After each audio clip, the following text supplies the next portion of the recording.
Hola, ¿qué tal? Soy Raquel Reguera. Y yo soy Daniel Beltrán. Bienvenidos a Punto de Encuentro.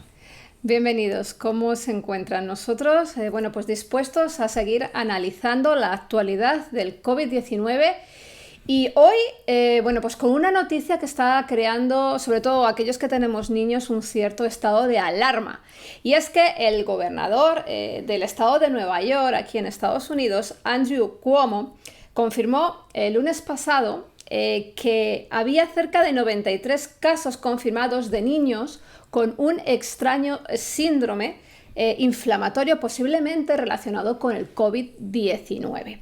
Así es que, pues si usted en la familia tiene niños y le interesa saber qué es lo que está pasando, quédese con nosotros porque hoy vamos a estar hablando sobre esta, según los medios, misteriosa enfermedad.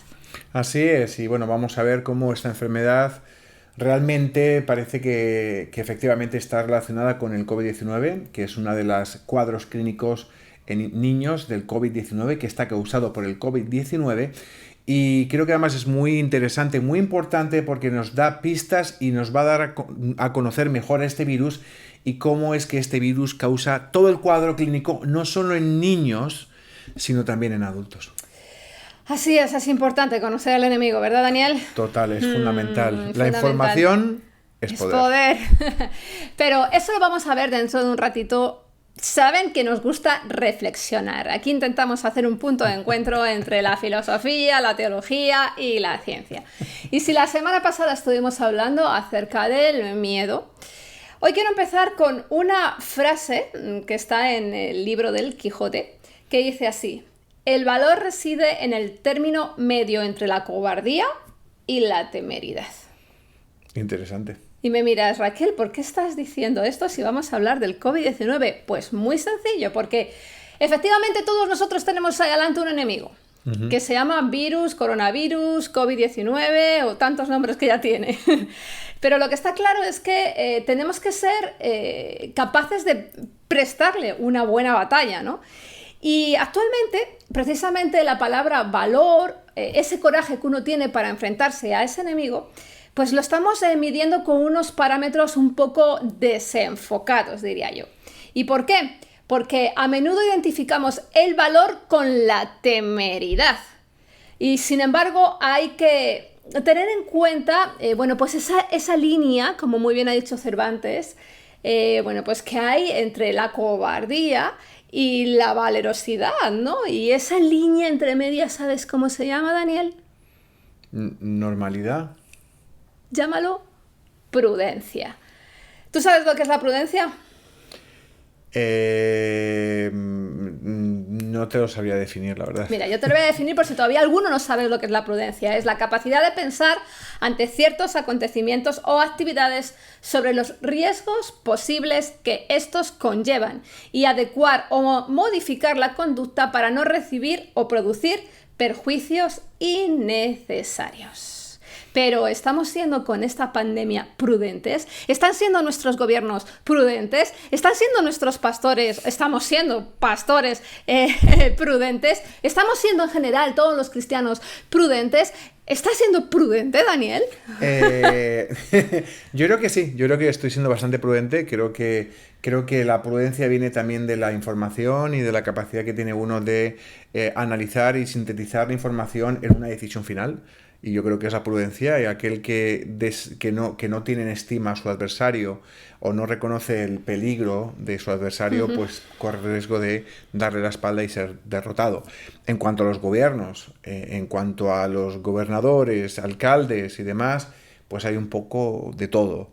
En cuanto a los pastores que me preguntas, yo creo que en su mayoría sí. Yo estoy viendo muy buenos ejemplos de gente que ama a sus iglesias y que están siendo bastante prudentes, aunque después siempre pues hay el típico iluminado que va de sobrado, que decimos en España, que se las sabe todas y que se piensa que el poder es temeridad, ¿no? Y no se da cuenta de que las decisiones uno las toma después de sopesar, de orar, de tomar todo en consideración y tomar una respuesta equilibrada, ¿no? Y veo algún que otro pastor un poquito Desenfocado. Desenfocado. Como yo he dicho anteriormente. Fíjate, Jaime Balmes, que fue un teólogo español del siglo XIX, dijo lo siguiente: no hay sabiduría sin prudencia, no hay filosofía sin cordura. Existe en el fondo de nuestra alma una luz divina que nos conduce con indudable acierto si no nos obstinamos en apagarla. ¿Qué está pasando con esta prudencia, Daniel? ¿Nos estamos obstinando en apagarla? Porque ahora de repente desescalamos todos y la prudencia como que se quedó en la mascarilla que te has dejado en la sala, ¿no? Sí. Es increíble, pero es interesante ver cómo hay ciertos conceptos relacionados sobre todo con virtudes y valores que han ido cambiando con el tiempo. Ya en programas anteriores, por ejemplo, cuando hablamos sobre la ideología de género, vimos cómo había un término, el término género, que ha ido evolucionando y ha ido cambiando. Y este también es el caso de la prudencia. Así es que, ¿estás interesado, Daniel, en conocer un poquito acerca de cómo ha ido evolucionando la prudencia? Sí. Okay, Siempre pues me gusta ver tus análisis, siempre aprendo algo. ¿Sabes? Porque es que todos, sabemos que eso de hablar de virtudes, algunos dirán, ¿y qué es eso de virtud, no? Pues no, es dúo cómico. Las virtudes, no, en español, hace muchos años, Daniel. Pero el caso es que la virtud es necesaria porque es esa capacidad que uno tiene para hacer el bien. Y desgraciadamente a día de hoy, en esta sociedad actual, esto de tener virtud como que no es trending topic. Tú pones virtud ahí en Facebook o el hashtag virtud en Twitter y como que tienes muy pocos followers, ¿no? Sin embargo, pues habla de libertades, o habla de derechos, o habla de emociones, o habla de, ay, es que yo me siento, y ya tienes el trending topic. Desgraciadamente, porque vivimos en una sociedad absolutamente ególatra. Una egolatría apabullante. Es que hoy vengo cañera, Daniel, como tú dices. Y lo cierto es que tenemos que tener en cuenta que si queremos desarrollar nuestras posibilidades como persona y desarrollarnos en un campo determinado, en un área determinada o en una filosofía o religión determinada, las virtudes son necesarias para que llegar a ser lo que decimos que queremos llegar a ser. Uh-huh. Pero fíjate, una de estas virtudes, y ahora ya vengo con el tema, ¡wow! Vengo encendida hoy, es la prudencia. ¿Qué es la prudencia? Pues fíjense, en la antigüedad la prudencia era la reina de las virtudes. La famosa frónesis, conocida como sabiduría práctica, era el tema común de la antigua filosofía griega. Los antiguos filósofos griegos consideraban a la prudencia la virtud que constituye la base de todas las otras virtudes humanas, porque le permite a la persona hacer lo correcto en el momento oportuno por la razón correcta. Aristóteles decía que el rasgo distintivo del hombre prudente es el ser capaz de deliberar y de juzgar una manera conveniente sobre las cosas. Así que no estaba yo tan desencaminado. No, para nada. Si es que soy un sabio. Sí, pero por antiguo luego hablamos. Pero bueno, no solo los clásicos hablaron de este tema, sino por ejemplo Buda o el famoso Confucio, que decía eso de que los cautos rara vez se equivocan. Si es que tú eres muy cauto, Daniel, sí, tú eres de esta época.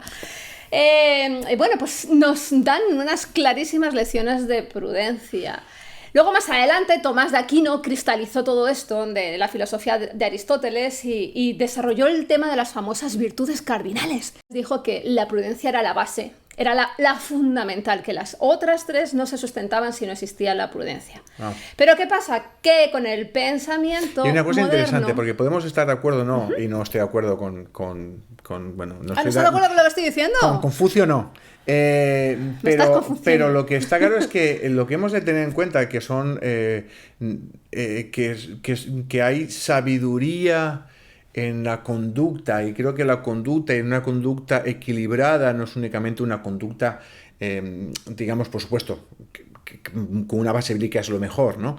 Pero tengo que decir que el hombre en las diferentes sociedades se ha manejado de una manera cabal y equilibrada, y que estos autores, de acuerdo, que nos traes, realmente lo que nos están dando es una sabiduría, que es una sabiduría puramente práctica, ¿no?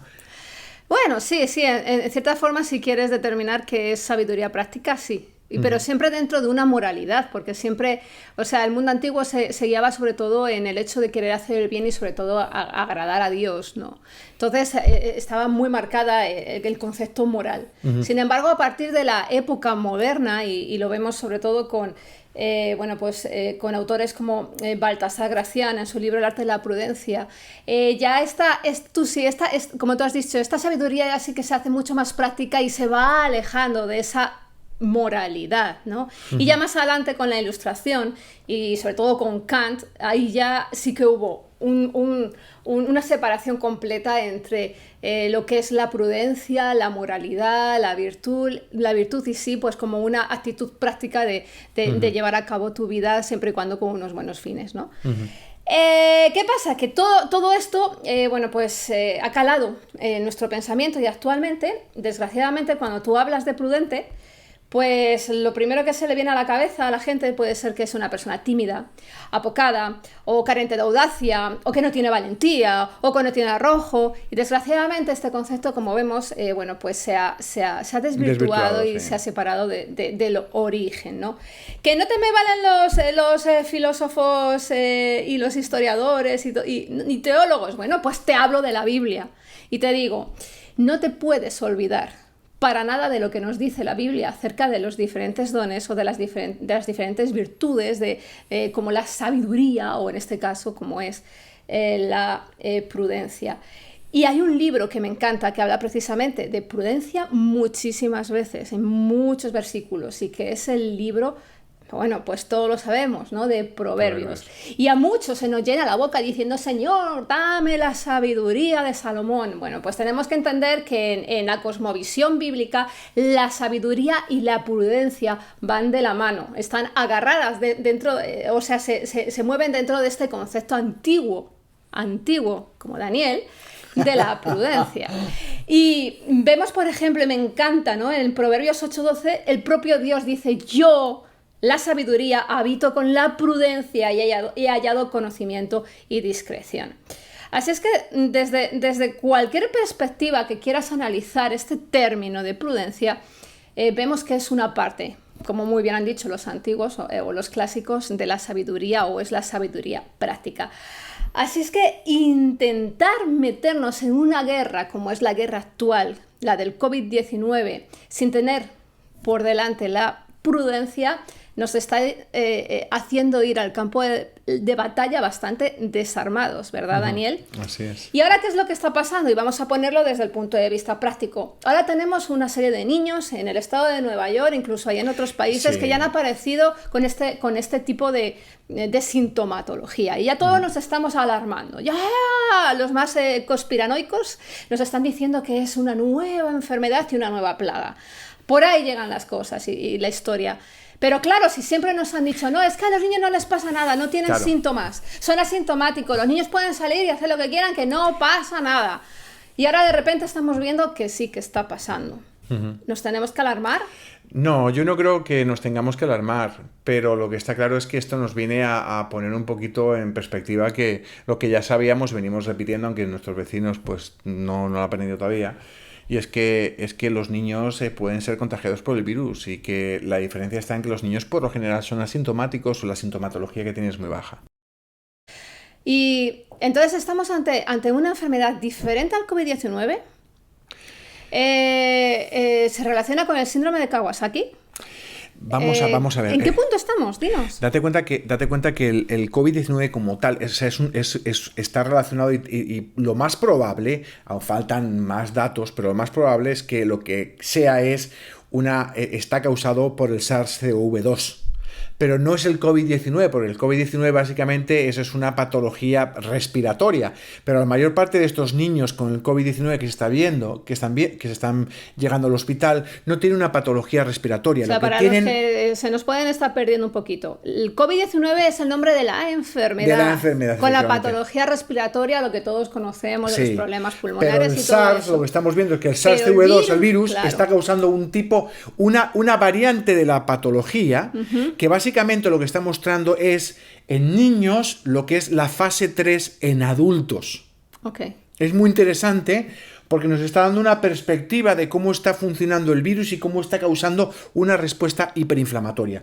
Y déjame primero, para que entiendan un poquito a lo que me refiero y por qué pienso que esta síndrome de Kawasaki o un Kawasaki-like, digamos, nos está hablando de cómo está funcionando realmente el virus y de cosas que hasta ahora estábamos desconociendo. Vamos a ver, hay 3 fases en la patología normal hasta ahora del COVID-19. Una fase 1 en la cual había una infección de las vías respiratorias superiores, con malestar, con dolor de garganta y con fiebre. La segunda fase, cuando llega el virus e infecta los alveolos pulmonares, ¿de acuerdo? Las células alveolares de tipo 2. ¿Qué ocurre en ese momento? Se entra en la fase 2. ¿Por qué? Porque se empieza a tener una sintomatología de pulmón. Lo que ocurre es que estas células empiezan a mandar unas señales de que están siendo infectadas y hay unas células que son los macrófagos del sistema inmunitario que llegan hasta el pulmón y por un lado van a destruir las células que están infectadas y a su vez hacen un efecto llamada de otras células inmunes. ¿De acuerdo? Como son los neutrófilos, que son muy importantes en este proceso.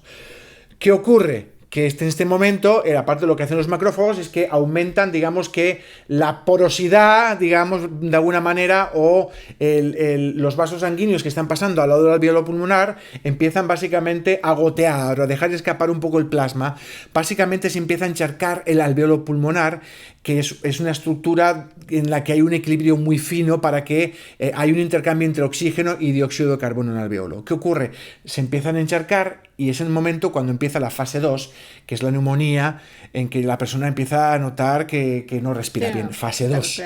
Pero las personas parece ser que no están muriendo por los efectos del virus en pulmón, sino que se está viendo en las últimas semanas que lo que ocurre es la entrada en la fase 3. ¿Qué pasa en la fase 3? Eso es súper interesante. En la fase 3 lo que está pasando es que los macrófagos y los neutrófilos, básicamente lo que hacen los neutrófilos, que son llamados por los macrófagos, es matar células de los alveolos y se produce una muerte bastante fuerte y los alveolos básicamente se destruyen y uno no puede respirar bien y es cuando entran en la fase 3 respiratoria, que es grave. Pero el mayor problema es que los macrófagos entran en lo que se llama la tormenta de citocinas, empiezan a secretar una serie de moléculas y lo que hacen es sobreactivar los macrófagos y producir una hiperinflamación. Por ahora se pensaba que esta inflamación venía dirigida únicamente desde el pulmón y que lo que se produce es una hiperinflamación que lleva a la inflamación de diferentes tejidos y por otro lado lo que está llevando es a la aparición de trombos difusos. ¿De acuerdo? Coágulos difusos multisistémicos que producían fallos vasculares en todo el organismo con mortalidad asociada. Pero por ahora se pensaba que lo que está ocurriendo es que desde pulmón se mandan, las células de macrófago de pulmón son las que están disparando toda la respuesta inflamatoria. Hay un ángulo diferente que estamos empezando a considerar y que se está empezando a considerar por algunos científicos, y es el siguiente. Puede pasar también que a la hora de que el alveolo se empieza a fallar su estructura, que el virus empieza a pasar a torrente sanguíneo y que el virus está infectando a células endoteliales de los vasos sanguíneos, causando inflamación en los vasos sanguíneos. O sea, no es únicamente que hay una serie de trombos, sino que puede ser que el virus tenga un efecto directo sobre células endoteliales en vasos sanguíneos. Y esto lo que tenemos que apoya esto hay una serie de marcadores en sangre marcadores de inflamación y de sobreactivación de macrófagos, ¿de acuerdo? Y se puede hacer análisis de sangre. Entonces ahí es donde está ahora mismo el debate, ¿no? Y donde es debido a una respuesta hiperinflamatoria o hay un efecto también del virus sobre células del sistema vascular. ¿Qué ocurre? En el Kawasaki, salimos de lo que... El síndrome de los niños. Esto es en adultos. Es adultos, pero los adultos tenemos Kawasaki. No. Kawasaki es el síndrome en niños. Que dicen que es parecido Hay algunas características en pacientes graves de Kawasaki. Hemos visto y sabemos que hay problemas en la piel, aparición de raspones en la piel, coloración rojiza y escamación de la piel. Es algo parecido y un proceso inflamatorio. En el Kawasaki, lo que se conocía como Kawasaki, el síndrome de Kawasaki, que se conoce en niños por debajo de 5 años, lo que se produce normalmente muchas veces por un virus es una respuesta inflamatoria. No estoy hablando del COVID-19, no estoy hablando del SARS, de CV2, sino de otro tipo de patologías que no tienen nada que ver hasta hoy en día. Y lo que se veía es que estos niños tenían fiebre y lo que básicamente tienen es una inflamación, sobre todo de vasos sanguíneos. Interesante, ¿verdad? Inflamación de vasos sanguíneos. Esto es lo que es el Kawasaki. ¿De acuerdo? En niños por debajo de 5 años, problemas en la conjuntiva de los ojos, y tienen una serie de sintomatologías como en la piel, que es rojiza, incluso se escama y tiene una realmente como que se les pierde la piel los niños, ¿no? También en los labios, en la nariz, y tiene un síntoma muy característico, es la lengua de fresa, que es una lengua muy roja con puntitos blancos. ¿De acuerdo? Entonces, lo que producen fundamentalmente son, entre otras cosas, es inflamación de los vasos sanguíneos, incluso de la aorta. Y puede tener efectos muy graves. ¿Qué ocurre con el Kawasaki? Se han descubierto en estos niños. Es parecido, pero parece ser que en estos niños ya no es por debajo de 5 años, sino de 3 a 17 años se han visto los pacientes. No, o sea, ¿qué ocurre con el COVID-19? En el COVID-19, sí. Okay. Está hablando de los niños de Nueva York que son ya COVID-19. Eso. Y que se piensa que es debido al COVID-19. O sea, que con el COVID-19 ya pasa de los 5 a los 7 años, ¿no? Sí, ya la media es de 9 años y medio, ya no es por debajo de 5 años. Con unos síntomas parecidos a los de Kawasaki. Parecidos con toda la patología, pero lo que tiene además, lo que tienen de especial en estos niños, que diferencia del Kawasaki puro, es que tienen ya no solo inflamación de los vasos sanguíneos, sino también del corazón. Y al producirse una inflamación en el corazón, lo que se produce es una bajada en la presión sanguínea que puede ser mortal. De hecho, los niños se les tiene que tratar con terapias para aumentar la presión sanguínea. Y es tratable, ¿de acuerdo? Pero hay algo muy significativo, es que cuando miran la sangre de estos niños que posiblemente tengan el SARS-CoV-2, ¿de acuerdo? Que está relacionado con este virus que estamos tratando, hay marcadores de inflamación en sangre muy parecido a la fase 3 de los adultos. Entonces, estás teniendo en niños algo muy parecido con los adultos. Pero ven que en estos niños no hay un problema pulmonar. De hecho, gran parte de los niños son negativos en las pruebas de virus, los virus que se toman en garganta. Ahora te preguntarás, ¿cómo es posible? ¿Sabes? Más de la mitad de los niños tienen diarrea. ¿Qué es lo que nos puede estar diciendo esto? Y es nada más que una conjetura, que es posible que los niños, por su sistema inmunológico o por lo que sea en su pulmón, no sea afectado por el virus en pulmón, pero alguna parte de estos niños el virus esté pasando a intestino y es ahí donde se produce esta respuesta hiperinflamatoria, no a partir del pulmón, sino a través del intestino. Y que se produzca, igual que pasa en la fase 3 en adultos, lo que tengan también es una respuesta hiperinflamatoria con una inflamación de vasos sanguíneos. Incluso pudiera ser que hubiera algún tipo de que el virus también pasase torrente sanguíneo. Recordemos que en pulmón hay el pase de oxígeno a torrente sanguíneo, en intestino delgado, del intestino delgado, nutrientes al torrente sanguíneo, con lo cual digamos que hay una barrera ahí y también pudiera ser que se estuviera produciendo una respuesta hiperinflamatoria, pero esta vez dirigida desde intestino, o que por ambos caminos y que esté sumado haya un pase del virus al sistema circulatorio, infectando células endoteliales y produciendo esta inflamación de vasos sanguíneos. ¿Es tratable? ¿Se puede tratar a los niños? No, es que me has dejado patidifusa. Pero hay tratamiento. Sí, hay tratamiento, sí, lo que es antes, fíjate, normalmente con antiinflamatorios, que es una de las cosas que al principio se había desaconsejado mucho, sabiendo que puede funcionar. Antiinflamatorio, sí. Pero como padres, ¿nos tenemos que alarmar? Yo creo que no. Lo que hay que hacer es estar ojo a visor y ver si tu hijo tiene decoloración en las manos rojas, se le escaman, si tiene lengua roja, si tiene problemas en los ojos, si ves que se está poniendo alrededor de la boca todo rojo. En ese momento estás en zona donde hay COVID-19, estate atento, lleva al niño a que lo chequeen. Si es tratado a tiempo, no tiene por qué haber ningún tipo de problema. Pero el problema, estamos confinados en casa, no vamos al hospital y esto es donde puede venir el verdadero peligro. Claro, y es que no lo llevemos y no sea diagnosticado. Es importante decir, ¿no?, que aunque la mayoría de los niños son asintomáticos, es posible posible que haya niños que sí que desarrollen el virus. Eso y es. en este caso, si ustedes ven este tipo de síntomas en su niño, corran al hospital, porque gracias a Dios, si se pilla a tiempo, es perfectamente Es tratable, sí, tratable. totalmente tratable. Pues vamos a dejarlo aquí, Daniel. La verdad es que es un tema súper interesante. Qué bueno que nos traes todo esto y que podemos respirar un poquito, sobre todo los que tenemos niños. Hombre, es una situación complicada, pero tenemos que manejar la prudencia, ¿no? Eso es. Y hablando... no el pánico. No el pánico, no el miedo, que no es buen consejero. Y hablando de prudencia, vámonos a la pregunta de la semana. De la semana, sí. Y de nuevo, por favor, vayan a buscar Punto de Encuentro TV Show, que es donde ponemos nuestras preguntas. Y la pregunta de esta semana es... ¿Son la prudencia y la fe compatibles? Interesante, ¿no? Porque hay muchos por ahí que en nombre de la fe pues son bastante temerarios. Pero dice así, por ejemplo, Isaías Medina dice, definitivamente, el problema es cuando dichos creyentes usan fe fingida. Claro, ¿y qué es la fe fingida, no? La fe fingida es nada más que la carne y que convierte en valor, que supuestamente es, efectivamente, el Espíritu Santo Dios nos da poder, ¿no? Amor, poder y dominio propio, ¿no? Y piensan que son muy espirituales en el poder, pero se olvidaron del dominio propio. Pero son muy carnales en el dominio propio, ¿no? Así es. Sergio Navarrete dice lo siguiente, son frutos de la verdadera sabiduría. Amén. Parece que Sergio nos ha estado... Ha resumido el programa, ¿no? Sí. Para terminar. Gracias, pastor.